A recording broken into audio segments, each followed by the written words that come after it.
11 জুলাই 2011 সাধারণ এক সোমবার চট্টগ্রামের মিরসরাইয়ের আকাশে ছিল একটু মেঘ, বাতাসে ছিল বর্ষার আভাস।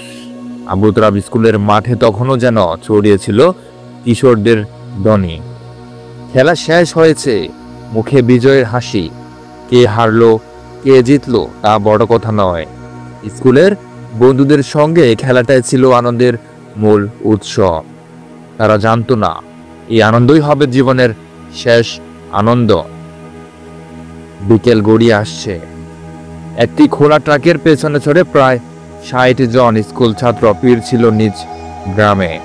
কারো হাতে ফুটবল, কারো গলায় গামছা, চোখে মুখে আনন্দের ঝিলিক। তারা হাসছিল, গান করছিল, কেউ আবার বন্ধুদের খুনসুটি করে বলছিল, আজকেই মনে রাখবি রে। ট্রাকটি মাটির রাস্তা পেরিয়ে পাকা রাস্তায় উঠতেই গতি বাড়ায়। চালকের চোখে তখনও যেন দায়িত্ব নয়, রোমাঞ্চ। একের পর এক বাঁক কেটে ট্রাক ছুটছে। তখন কেউ জানতো না মৃত্যুর তীক্ষ্ণ ছায়ার মতো ওত পেতে আছে সামনের এক মোড়ে। এক মুহূর্ত, মাত্র একটি মুহূর্ত।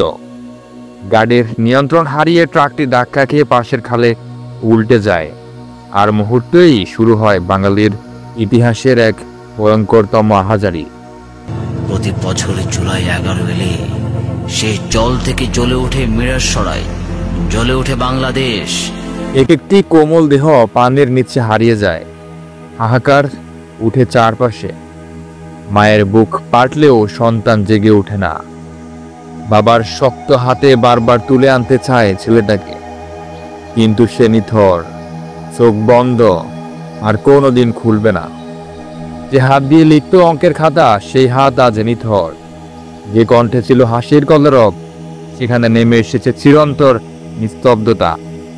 ৪৪টি কিশোর প্রাণের রক্তে রঞ্জিত হয় মিরসরাইয়ের সেই বিকেল।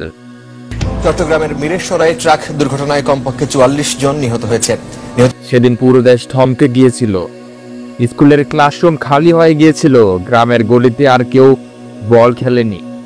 যাদের জীবনের সবচেয়ে রঙিন দিনগুলো ছিল সামনে, তারা হারিয়ে গেলেন নিঃশব্দে।